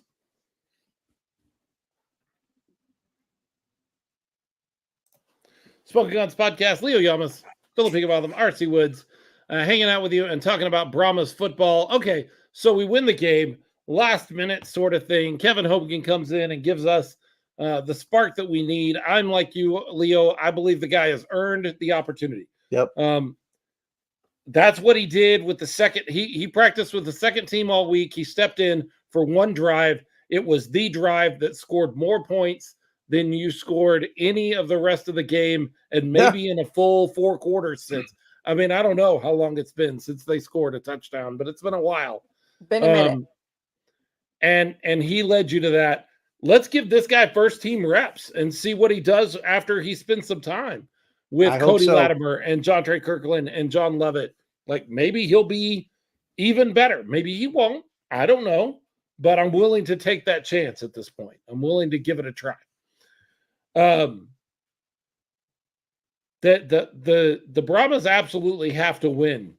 Oh yeah. Yeah. This game on Sunday. Like, they absolutely have to win this game. This is as close to a must-win game for a 5-2 franchise as there could possibly be.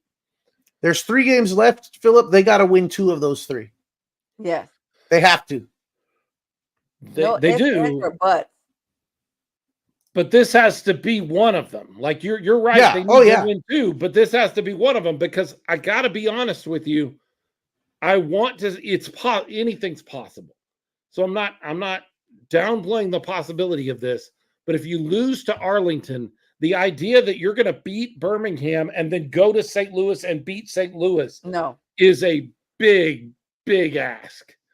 To lose to Arlington means you would have to win your final 2 games. Home against Birmingham. Birmingham has not lost to anybody. They are just tearing through. And that doesn't mean they can't lose. I understand that. But they're tearing through everybody. And then you go to St. Louis and you play St. Louis in the dome up there. And they're playing really, really well. I just don't buy that you're going to lose to Arlington and get those 2 wins. No. So I feel like you got to get this win against Arlington. And Arlington's really, look, Leo, they're in the perfect position for you. You should be very excited about where Arlington is right now. They come into our house and they feel good. They got a win. And they didn't just get 1 win. They got like 3 wins because they put up the points. They stacked them up on Memphis. What was it? 45-16 or something like that. I mean, it was 47-23. There you go. 47-23. Like, they won that game going away. They feel good. They My feel boy like, Luis Perez figured out how to play football. Yep. 3 touchdowns and like 296 yards, I think. Yep. Good game for Arlington, finally.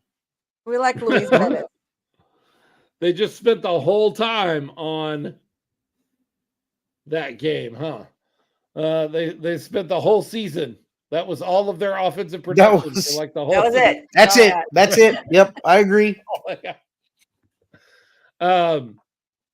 You mentioned the first time we played Arlington, and you've mentioned this a couple of times this season, that you don't like playing the desperate team. In fact, that's almost what got the Gunslingers against the Gladiators. That was the team that was more hungry was the Gladiators, and they saw that win. Man, this is actually a possibility. James Palmer asking, does Arlington have a shot at the playoffs? No, Nope. they have been Eliminated. They have been Eliminated. The playoffs in the XFL conference will be St. Louis and either, well, I guess that's not guaranteed that it's even St. Louis. It will be one of St. Louis, DC, and San Antonio. Right now, St. Louis and San Antonio have the inside track on those. Yeah. But that's why I say San Antonio needs to win 2 out of the last 3, because 2 out of the last 3 guarantees they're in. Right. DC cannot catch them if they win 2 more. If they only win 1 of those 3, then head-to-head, it's 1-1, right? So then I think it goes to points. And I'm not sure if we have the advantage on DC or if we will at that time. Right now, the Brahmas do have the slide. It's 142 to 121 on points for, or maybe it's point differential on the game. If it goes a point differential on the game's head to head, that would be something else that I'd have to go look up. But you don't want it to come down to that. So just win 2 out of the last 3. Win 2. I tell you, and I said it just before we went to break. If they can win out, beat Arlington, beat Birmingham at home. Birmingham's got to lose sometime. It might as well be in San Antonio at home. Might as well. Beat St. Louis on the road to end the season. If they win out, we get a home playoff game. But that's what they have to do. Any loss, and we're any loss, and we need help. We need St. Louis to win one, to lose one more game. To lose. Yeah. Wait. I'm mathing. Hold on. This takes. Oh, God. They have to lose 2 games. They have to lose 2 games. That's not true. We are both 5-2. Yes, but they have the tiebreaker. If we were to lose, let's say, to Birmingham, well, they do now, but they won't if we beat them in the Dome at the end of the season. That's a hard win, though, I think. Yeah, so is Birmingham, though. I think we have a better chance with Birmingham than we do with St. Louis. You're going to have to beat St. Louis. You're going to have to beat St. Louis. Yeah, I agree. That has to happen to bring the playoffs here to San Antonio. That is a must win. That game you have to win if you want to host the playoff game. The other game, though, is this Birmingham game. And so what happens is if we win against Arlington and St. Louis and we lose to Birmingham, that would put our record at 7-3. If St. Louis wins out but loses to us on week 10, that puts their record at 7-3, and we have split the home and home series. So again, it goes to what is the tiebreaker? Is it total points or is it the point differential? Right. That's what I'm not 100% certain on. But I'm going to digress here a little bit. You're just talking, Philip, like the loss at Birmingham is a given. Like that's just going to happen. I say believe in the stash. Believe in the stash. I'm going to wear a mustache from now on. I'm going to get one of those that you can get at Party City. Yeah. And I'm going to bring it back. I'm going to bring the mustache back. I think that's a great idea. I think all the Brahma fans, as many as you can, should show up to the game, show up to the tailgate with his fake mustaches for the game. That would be awesome. Look for me and I'll give you one. I'll give you a mustache. I'm checking Amazon, man. I want a fake stash. Somebody, Mark Yamaguchi called them Hogan's Heroes. I love it. I love this idea of like Kevin Hogan, the hero of it all, coming in late season and turning into our Luis Perez. Remember last year about this time, Arlington just had gotten Luis Perez from the Vipers, and they rode that dude all the way to a championship when they had no business playing for a championship or winning a championship, and they still did because of the right quarterback at the right time. Who's to say that this veteran, he's not a young guy. He's a veteran guy. He's 32 years old, which is still a lot younger than me. But he's 32 years old or something like that. And he's been around. I say, give him the shot and let's ride that stash all the way down to the let's beat Birmingham. They got to lose sometime. They're not going to go undefeated. Anybody who believes that Birmingham is going to rip through the regular season, go undefeated, go into the playoffs and win the playoff game, and then go to the championship and win the championship game and finish the season 12-0 has never paid attention to what professional football looks like. That just does not happen. It just doesn't. You can get 60 fake mustaches on Amazon for $9.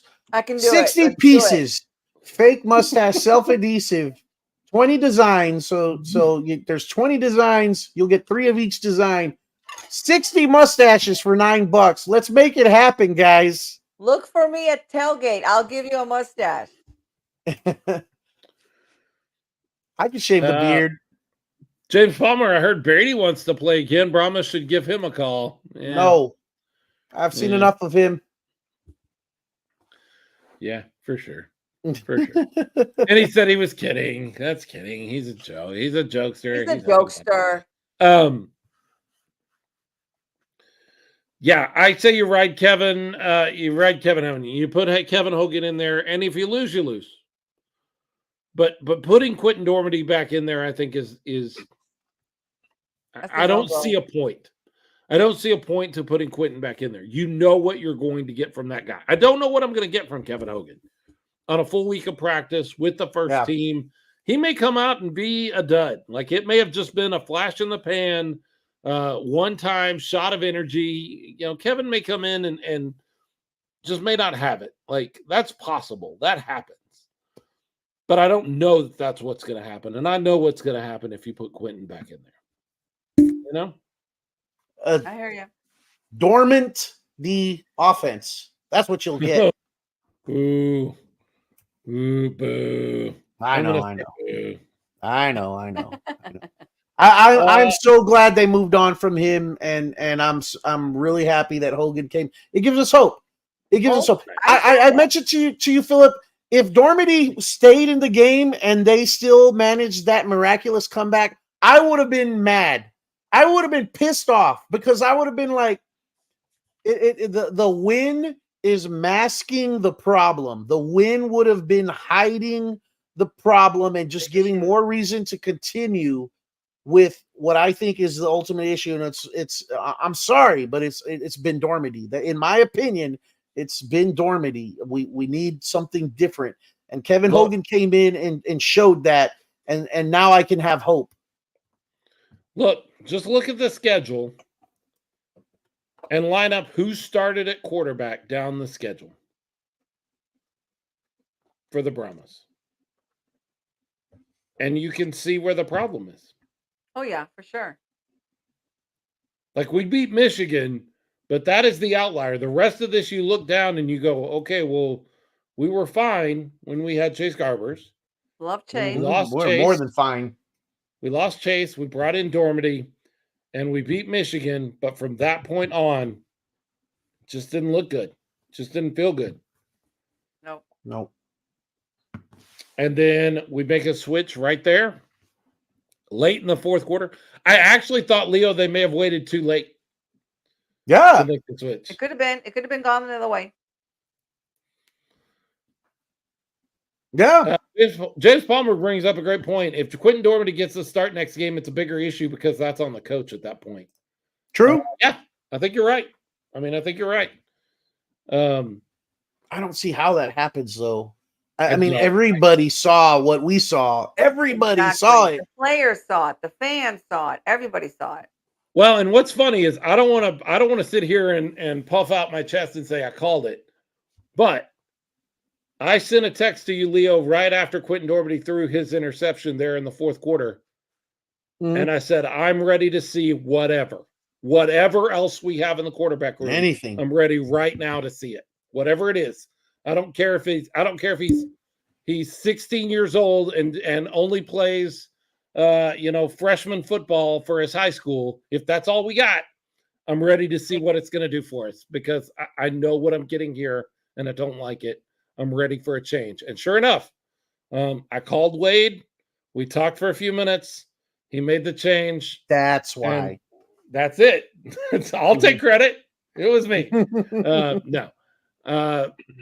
Wade's been around football a long time. Wade knows what he was seeing. And what he was seeing was a quarterback that is just not leading his team. Mhm. All of the pieces were there. All of the same things were in place. All of the same play calling. You do mention, Leo, that they do make a little bit of a change. They go more to the running game with Hogan because they're just not sure what they're going to get out of their backup quarterback. But it was a spark, and everybody played differently when 19 came onto the field. I'm happy with that though. If they have Hogan in there as a game manager and lean on the run game, they have the defense to Back it up. that's a winning game plan. Do it. I don't know why we haven't. But I mean, obviously Dormady is not the game manager type. But he's not. He's just not throwing the ball well. Has not been. Accuracy is off. It's just it's not there. All right, we're going to take one more break, and when we come back, it's our favorite segment of the night. It's Bull Spit and Bullseye, the best and worst of the San Antonio football weekend. You need to check in the chat, all 16 of you that are watching online, and those of you that are hidden, that I cannot see because you're out there too. I know it. Check in and tell us what your favorite moment of the San Antonio football weekend was and your least favorite moment, the thing you don't want to see anymore. Tell us what your bullseye and your bull spit were for this week in San Antonio football. We're going to take one more break. When we come back, bull spit or bullseye, hang with us. Smoking Guns Podcast. We'll be right back.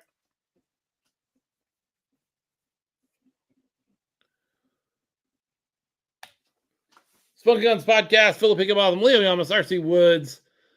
Well, there you go. There's a week of football. Leo, you mentioned something earlier today as we chat back and forth. We made a deal at the beginning of the season. I kind of spearheaded this, and I said, whoever we see first in the upcoming weekend is who we'll cover first on the show. Oh, yeah. And for whatever reason, it's been all Gunslingers. Always the Gunslingers Gunslingers. have had the first hour, and the Brahmas have had the second hour, and that's all fine and good. But next week it changes because the Brahmas play first. No, I'm sorry. This week is normal. Next week's show will be different. That's what I mean to say.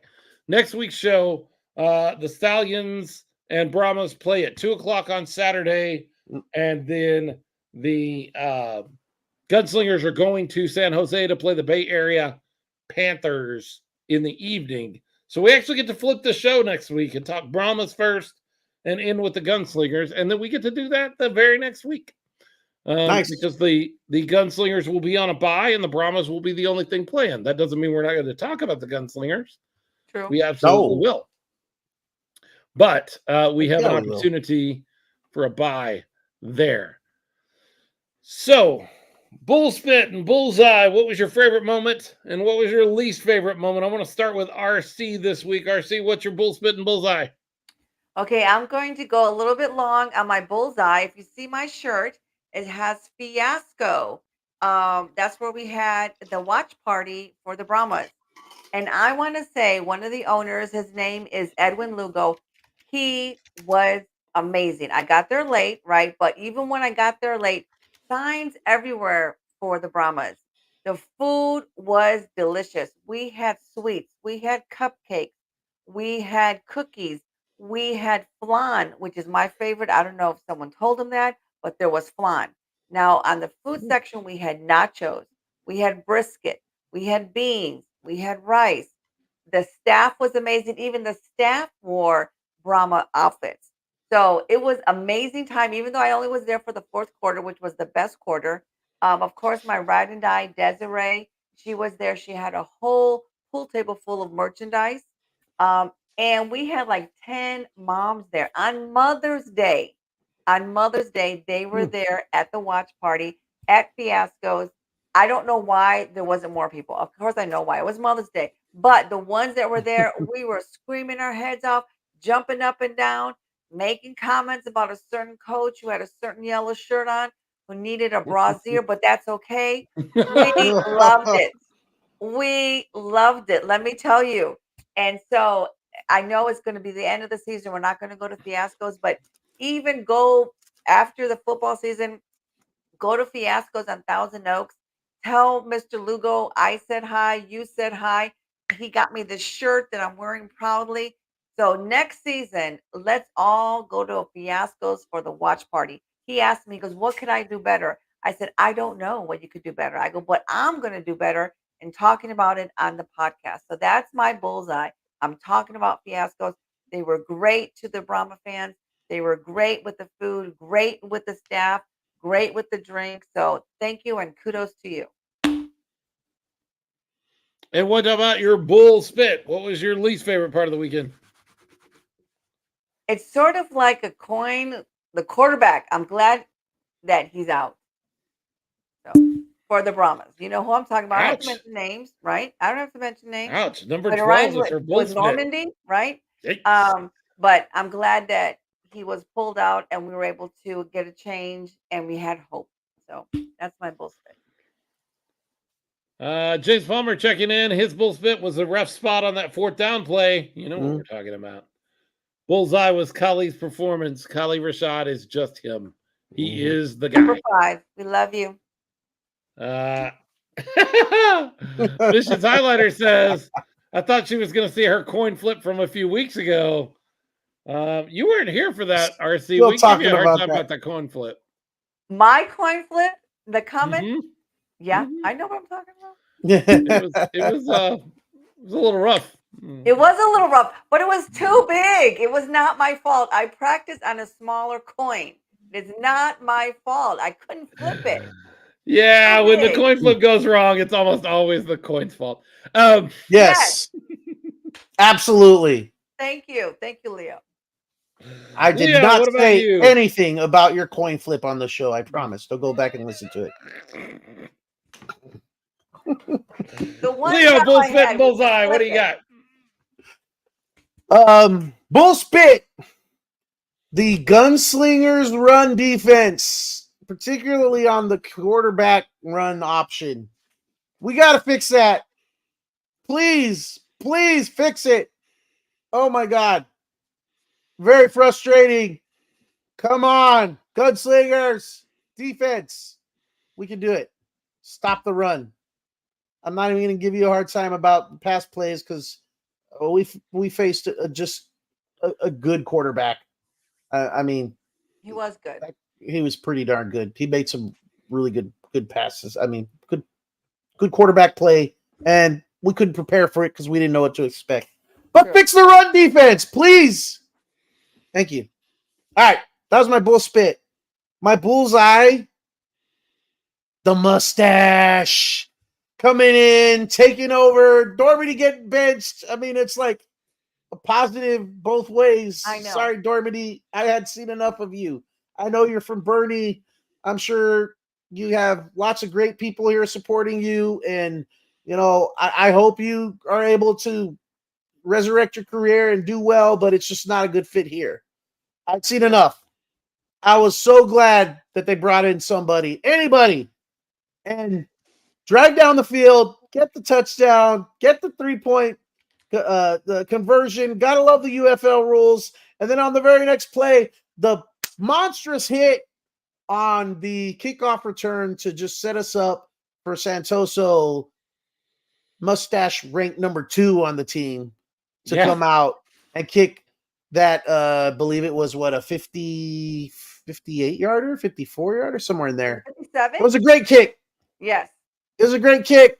Unlikely win by our Brahmas, but they did it. They managed to do it, and they did it in the best way possible without Dormady. That's my bull's eye. Sorry. How do you really feel, Leo? It was a 51-yard field goal. We're all wrong. Lolis Yamas says, "Why are you yelling, Leo?" I Very hear you at the other end of the house, man. I get emotionally involved in my bullseye and bull spits. I just obviously. It would appear so. My bull spit for this week. My bull spit was these wins that feel like losses. These wins that don't feel good. I want my wins to feel good. Dang it! I want to feel great about a win. I want to feel like going away like, yeah, not like, whoo, wow, we escaped that. I don't like that feeling. I'll put it this way, Leo. We're going out to lunch yesterday for my wife and my daughter. They're both mothers. We're taking them out for Mother's Day, and we're driving down the road. And as we're driving down the road, some guy in a white F-150 is looking down at his phone, coming the other direction, and he starts to drift over the yellow line into our lane. No. So I drift off, and he caught himself, and before it was really a problem, pulled himself back into his lane. But we just narrowly missed. Like, you're both going 70 miles an hour. Anything can happen. I don't need to feel like that in my car. Pay attention when you're driving. I don't need to feel like that for my football teams. Pay attention and win the games. Win the games. win the games. Don't make me feel like I got an F-150 staring me down. Really, in both of these games in the fourth quarter, I was resigned to the fact that a bad team was going to beat my team. It looked like I have to accept the possibility that we're about to get beaten by a bad team, and that was a possibility. Doesn't feel good. And I don't like that, and don't do that anymore. That's my bullshit. My bullseye. I know I hate repeating something that one of you guys has said or one of our fans has said, but I have to do it here, Leo. It's Kevin Hogan. I got so there's a guy that was a quarterback, just sort of okay. He was from the college ranks. He was from an Ivy League school. And he came into the NFL and he had an career. And then all of a sudden he grew this big, full beard. And then in that moment, Ryan Fitzpatrick was born. It was the beard. The beard. Power and the energy. I get the same sense from Kevin Hogan and his mustache. I think he had an career. I think so far he has made it in professional football, but he is the new Ryan Fitzpatrick, because I believe all of his power and all of his energy comes from that wonderful, wonderful mustache. And so that is he is the new Ryan Fitzpatrick, and we need to ride him all the way in. James Palmer says he almost had about 3 heart attacks. I almost had about 3 heart attacks when I saw an F-150 in my lane. I'll be real honest with you. And James Palmer, don't forget about Kali, of course. Kali. Abel Chavez Garcia says his bullseye was Duke City giving Kali his flowers with their post-game interview. That is very cool.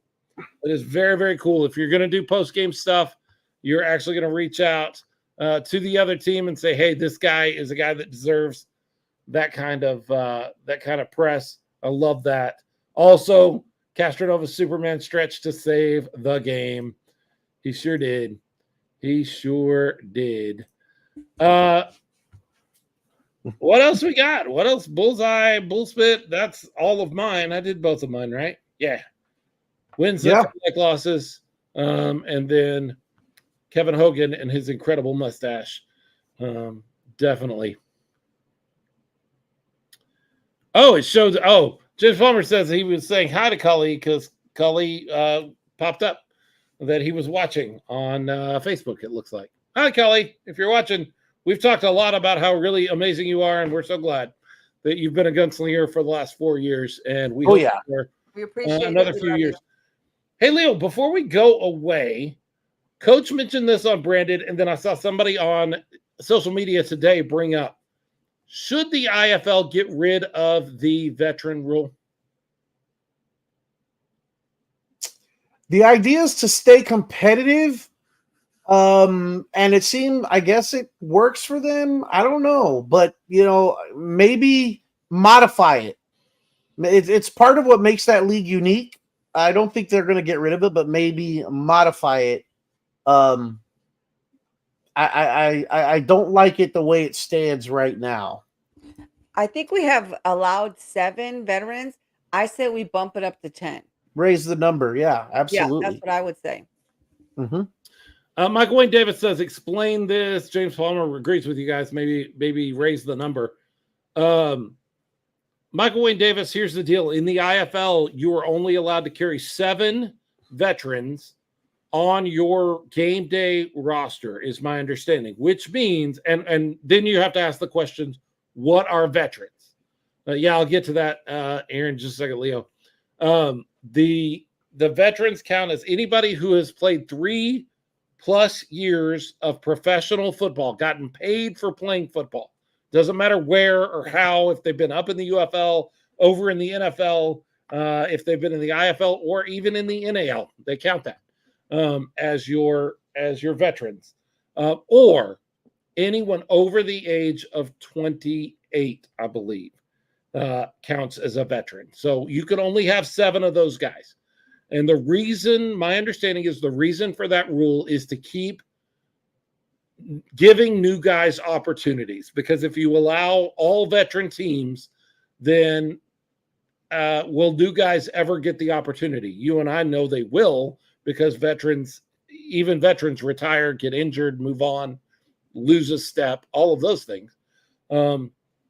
But it's become a conversation around the IFL recently of, is this a good rule for our sport? I will be honest with you. I think it's time to get rid.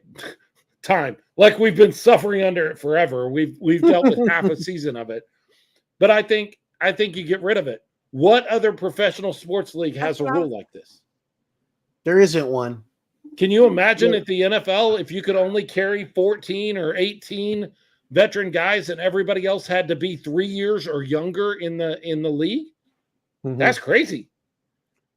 Yeah, I understand why, though. It's arena football. It's on a smaller scale than most professional football sports organizations. It's to kind of try and even the playing field when it comes to ownership groups and being able to attract talent, for sure, because of whatever assets or whatever they have, resources they have at their that they're able to use. So I can see why they felt the need for it. But you know what? I loved the comment that I brought up a little while ago from James Palmer. It says, don't include certain positions. Make the quarterback position for sure exempt to that rule. And then I think maybe give every team, maybe 2 players, doesn't matter the position, where they could say this guy and this guy are my, exemptions from that rule. So you have the quarterback and then maybe 2 other exemptions. And I think that might be a little bit better, something along those lines. James Palmer brings up exactly what I was going to say. The kicker counts against you. The kicker counts against you as a veteran. TC Stevens counts as one of our veterans. That's crazy. You're not going to go out there and get a brand new kicker in the IFL. That's not right. Being a kicker in the IFL is much harder than a kicker on any other level of the sport. Yes. Let me say it that way, because the goalpost is you got less room you can kick through. You are working with a battery with a snapper and a holder. That's not all they do. Like every other version of football, there's a long snapper and a holder, and they practice all the time. That whole mechanism of making that kick, you don't have that in the IFL. And you're going to make it even harder and say that, if you want to carry a guy that knows what he's doing and has, the kicker should absolutely be exempt from this. Right. I like the idea of 2 players that you can put at or 5. I would even say 5 players at the beginning of the season. You say, these are my 5 players that I want exempted. And then I get X amount of other veterans on, 7, whatever. And then you mark Zach Brown at the beginning of the season and say, hey, he's one of our veterans that we're exempting. And then you get 3-4 games into the season and it's just not working out. And you have to let Zach Brown go over to Orlando, where he's going to be more effective, and he's just not being effective for you. You don't get to replace it. You don't get to put somebody else in that slot. You at the beginning of the season said that was one of your veterans for the season. He's one of your guys.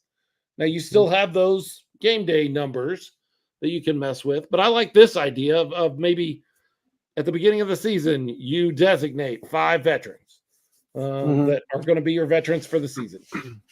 Yeah, and like I said, it's to even the playing field against for the organizations as far as ownership and the draw that they're able to provide to bring talent in. Whether it's financial or whatever But as other a fan incentive. of one of the teams that will bring in good people, I want that rule gone. Yes, exactly. And here's another thing that occurs to me. Players that have been with the same organization for say 3 years or longer should just automatically be exempt. Should be grandfathered. Because yes, yeah, absolutely. It shouldn't count against them because they've established. Do not count as a something. veteran if you played with the same. If you're still playing on the same team, the same roster. So you play like Kali Rashad has played 3 years. He's into his 4th year now. He doesn't actually count as a veteran because he's played all of that with the same franchise. He doesn't that doesn't tick over for him. And so you can keep those guys that are fan favorites that you love, because I can't believe that there may come a day that we have to say goodbye to number 5 for no reason other than the veteran rule. Right. Right. No it way. should be exempt because exactly. So players like that should be exempt. But then if someone tries to lure a Kali Rashad away and say, well, we're gonna, give you this or whatever, then in that case, he would count as a veteran for the new team. But if that ever happens, if anybody tries to steal Kali Rashad for the San Antonio Gunslingers, I'm driving to your city and I'm burning your building down. Oh my gosh, Leo, calm down. Don't do it. Well, it's okay. Give Kali the money he deserves. Not that we're not doing that here in San Antonio, but I'm not going to get in the way of him going and getting some money somewhere else. The opinions expressed by Leo Yamas are his and his alone. They do not represent the Smoking Guns podcast, Philip Higginbotham, or RC Woods. Please direct all inquiries about arson to Leo Yamas, not to the rest. My boy Davis is with you. He's got the matches. He's ready to go with you. See what you started. Michael, Lolis is a little worried. They took our stapler. We're going to set the building on fire. I'm going to set the building on fire. And James Palmer's with you guys. He'll drive the getaway vehicle. Oh, Lord, you get more time there we go. being the driveway driver. We are the Smoking Guns podcast. We're a podcast that deals with football in San Antonio, professional football, including the San Antonio Gunslingers of the Indoor Football League and the San Antonio Brahmas of the United Football League. We are brought to you by a great list of patrons. These are folks that spend their money, actually put their money on the line to make sure we can pay our bills and do some other really cool, fun stuff that we've been able to do, like send kids to cheer camp, send kids to football camp, provide jerseys. None of us, for the first time since they came out, I think, none of us are wearing the Smoking Guns fan jersey. Crazy. Just like that. We don't like it anymore. No, that's not true. We love our fan jersey. Our patrons right now are Texas Pete, Alfred Rodriguez, James Palmer, Jay Washington, Jordan Stubing, James Stubing, Kim and Greg Nelson, Mo Ferrante, Iris Ferrante, and you can be on that list too. All you have to do is go to www.patreon.com/smokinggunspod. That's smoking no G, guns with a Z, P-O-D. And you can sign up to be one of our patrons at either a $5, $10, or $20 level. Thank you so much to all of those. And if you want to help us make the show go, you are more than welcome to join that crew. If you want to get a hold of the show, you can do so on social media at Smoking Guns Pod. Everywhere there is social media, that's Smoking No G, guns with the Z, P-O-D. If you want to email the show, you can email us at smokinggunspod@gmail.com. You know how it goes. I don't have to do this over and over again. And we are part of the Fuel Network. The Fuel Network is a sports network created by fans for fans. You can download it on your Roku or your Fire Stick device, and you can watch great fan-created content about all kinds of different sports. It's not just about the UFL. It's not just about football. It's about all kinds of sports, and you can just have it running on your TV all day long. It gives you a commercial-free option, or we have some ads that run on there, so I shouldn't say commercial-free option, but it gives you an option besides some of the pricier, more polished corporate sports talk Mhm. that you have available to you now. Well, here we go. We're going into a new week for San Antonio Pro Football. We got to beat Arlington. Like, that's not no ifs, ands, or buts about it. Got And for to. that matter, we got to beat Tulsa. Oh, yeah. Both of these games, a We need lot 2-0. rides on them, even though it's middle of the season for the Gunslingers. It's time. We got to get back to 500 before we go into the second half of the season. With all that being said, wherever they play football, professional football, whether it's up in Massachusetts or over in Frisco, those guys in Tulsa drilling for oil, Jacksonville Sharks. Ooh, I'm sorry, Jacksonville Sharks fans. It's getting rough for you guys. Yes, it is. I just want to point out we took on that Frisco Fighters team and kind of played them to a draw both times. Like, we won one, they won one. You did not. Just saying. So, or if they play football over on the West Coast, somewhere in Arizona or even over in San Jose where the Bay Area Panthers are, wherever they play football. When it comes to professional football, the 2-0 has got something to say. Bang, bang. I'm going to set the building on fire.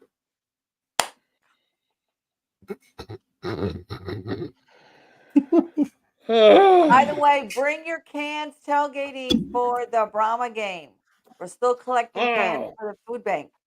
Completely forgot about the fact that the tailgate is going to be back at the lot. And Yeah. drive over to.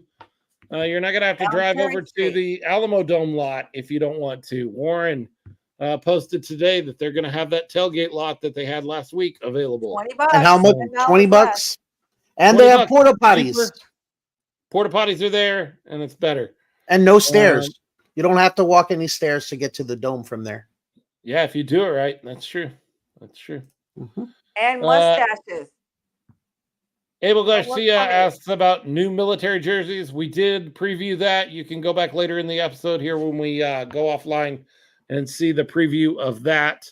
Very cool. Very cool. Thank you guys for sticking with us. Please download the episode in the morning when it pops up on your pod feeder or your podcatcher. We appreciate it. The numbers help us. Like, rate, review, share, do all of the things. Fiasco Sports Bar, if you're going to look for a place to watch any of the sporting events, we got NBA playoffs. I know the Spurs aren't in it, but the Mavs are. And we've got NHL playoffs going on. We've got Major League Baseball happening. You've got UFL football. You've got IFL football. I'm sure they would find a way to get that on if you asked for it. Fiasco's is on Thousand Oaks at Henderson Pass. Go check them out and go spend some time with them. Abel Garcia says, go Stars. Absolutely. Go Stars. That and Mavs and Stars from the Mission Highlighter. And James Palmer says Dallas Stars. I love this. I love that we have this group of people that are cheering for the Stars. Big fan. Sure. And some of you even cheering for the Mavs. I know that Leo's never going to do that. I don't expect that. Your Spurs, you got to be happy with your Spurs right now. You got and now you have 2 top 4-8. Are you kidding me? Yeah. Just wait till next year. It's good news. It's going to take a couple of years for it all to gel together, and that's fine. We'll win 2 or 3 championships before you guys really gel together. Well, I'm not calling a championship next year, but I mean, I think we're going to be a lot more competitive. Thank you guys for hanging out with us. We really appreciate every one of you. Yes. We will see you guys in a week after another 2-0 weekend for our professional football. See you guys. Thank you so much. Bye.